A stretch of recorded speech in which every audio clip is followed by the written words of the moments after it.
Hi all welcome back to my channel. ನಾನು ನಿಮ್ಮ ಮಂಗಳ ಚೇತನ್. ಸೊ ಯೂಶಲಿ ಸ್ಪಿನಾಚ್ ಇಂದ ಮಾಡುವಂತ ಪಾಲಕ್ ಪನ್ನೀರನ್ನ ನೀವು ತಿಂದಿದ್ದೀರಾ? ಅದೇ ಬಸಳೆ ಸೊಪ್ಪಿಂದ ಮಾಡಿರುವಂತ ಪಾಲಕ್ ಪನ್ನೀರನ್ನ ನೀವು ತಿಂದಿದ್ದೀರಾ? ಇಲ್ಲ ಅಂದ್ರೆ ಒಮ್ಮೆ ಟ್ರೈ ಮಾಡಿ. ತುಂಬಾ ಹೆಲ್ತಿ, ನ್ಯೂಟ್ರಿಷನಲ್ ವ್ಯಾಲ್ಯೂ ಜಾಸ್ತಿ ಇರುವಂತ ಸೊಪ್ಪು.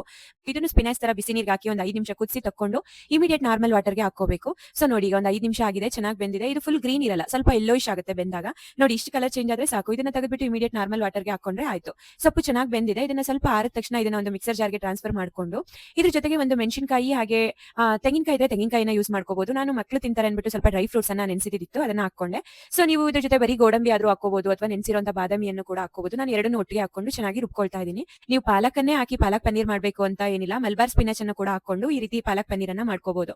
ಸೊ ಅದು ರುಬ್ಬಿ ಸೈಡ್ ಇಟ್ಕೊಂಡಿದೀನಿ. ಈಗ ಒಂದು ಬಾಣಲಿಗೆ ಸ್ವಲ್ಪ ಎಣ್ಣೆ, ಜೀರಿಗೆ ಹಾಗೆ ಬೆಳ್ಳುಳ್ಳಿ ಮತ್ತೆ ಒಂದು ಸಣ್ಣದಾಗಿ ಕಟ್ ಮಾಡಿರುವಂತ ಈರುಳ್ಳಿಯನ್ನು ಹಾಕೊಂಡು ಒಂದ್ 2 ರಿಂದ 3 ನಿಮಿಷ ರೋಸ್ಟ್ ಮಾಡ್ಕೊಳ್ತಾ ಇದೀನಿ. ಈರುಳ್ಳಿ ಒಂದು ಅರ್ಧ ಸ್ಪೂನ್ ಅಷ್ಟು ಶುಂಠಿ ಬೆಳ್ಳುಳ್ಳಿ ಪೇಸ್ಟ್ ಅನ್ನ ಹಾಕೊಳ್ಳಿ.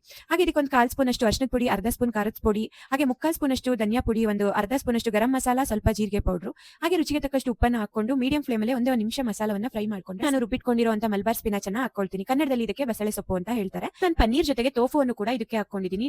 ಸೀರಿಯಸ್ಲಿ ಹೇಳ್ತೀನಿ, ಟೇಸ್ಟ್ ಅಂತೂ ತುಂಬಾ ಚೆನ್ನಾಗಿ ಬಂದಿತ್ತು. ಫೈನಲ್ ಆಗಿ ಒಂದು ಅರ್ಧ ಸ್ಪೂನ್ ಅಷ್ಟು ಕಸ್ತೂರಿ ಮೆಥಿಯನ್ನ ಹಾಕೊಳ್ತಾ ಇದೀನಿ.